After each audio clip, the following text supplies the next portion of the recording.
Assalamualaikum warahmatullahi wabarakatuh.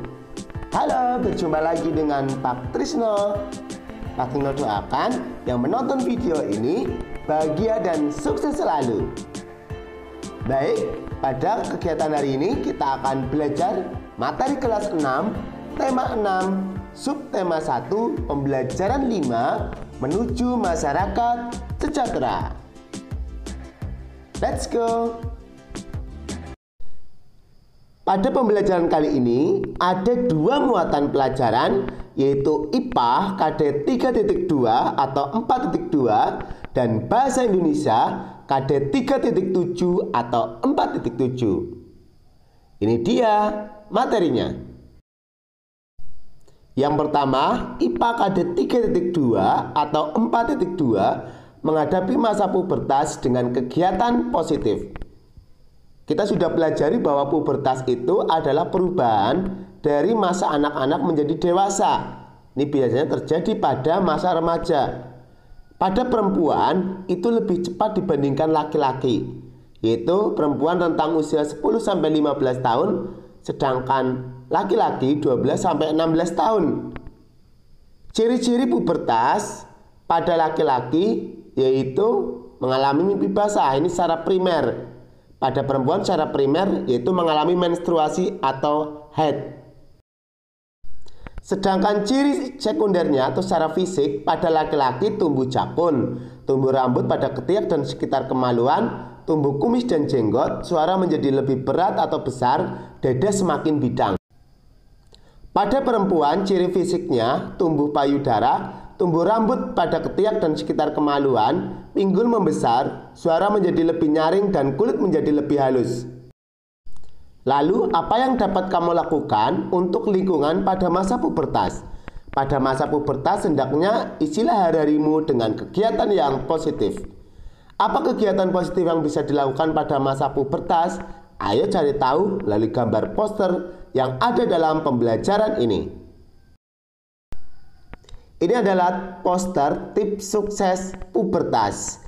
Yang pertama, selalu mendekatkan diri kepada Sang Pencipta, Allah Subhanahu wa Ta'ala, Tuhan yang Maha Esa. Kalau ini untuk Muslim, untuk yang beragama Islam, maka yang sudah mengalami pubertas wajib untuk melaksanakan mandi wajib. Yang kedua, mencari informasi, bertanya dan berdiskusi tentang pubertas dan pendidikan seks kepada orang tua yang mengerti. Yang ketiga, selalu berpikir positif dan melakukan perbuatan yang positif. Yang keempat, banyak membaca buku pengetahuan. Yang kelima, pilih teman atau pergaulan yang baik.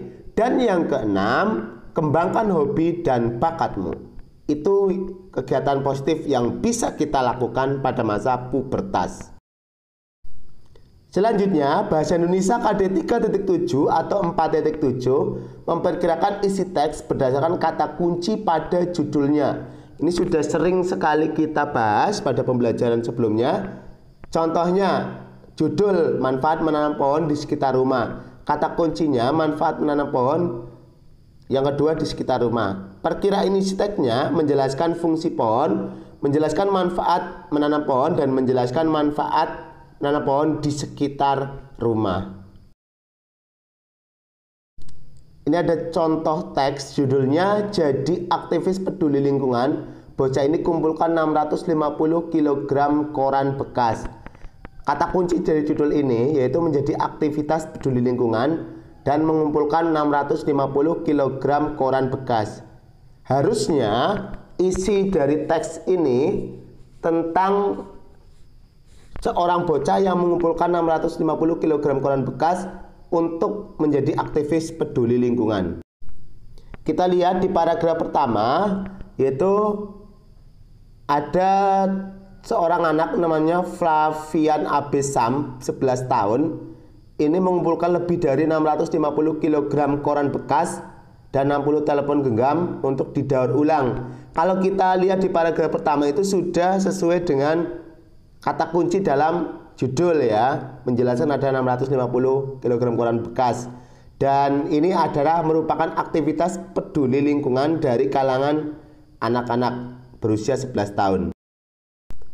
Di paragraf berikutnya ini menjelaskan bagaimana proses daur ulang yang dilakukan, bahwa apa yang dilakukan oleh anak berusia 11 tahun dari Abu Dhabi tadi merupakan bentuk dari kegiatan peduli terhadap lingkungan. Nah, di sini dijelaskan bahwa si Sam itu tertarik dari usia 6 tahun. Ini sangat keren sekali ya, di usia muda sudah menjadi seorang aktivis lingkungan. Selanjutnya pertanyaannya, yang pertama, apa judul bacaan di atas? Tadi sudah ada, terus kata kuncinya juga sudah, jadi menjadi aktivis lingkungan di usia muda. Informasi bacaan sesuai dengan kata kunci, iya, tadi sudah kita bahas. Jadi antara judul dan isinya sudah sesuai. Demikian untuk pembelajaran kali ini. Untuk sumber bukunya yaitu buku siswa kurikulum 2013 kelas 6 tema 6 edisi revisi 2018 dan Bu Pena Erlangga 6C. Sampai berjumpa lagi. Jangan lupa yang belum subscribe, klik tombol subscribe, like dan share ke teman-teman untuk bisa berbagi manfaat kepada orang lain. Wassalamualaikum warahmatullahi wabarakatuh.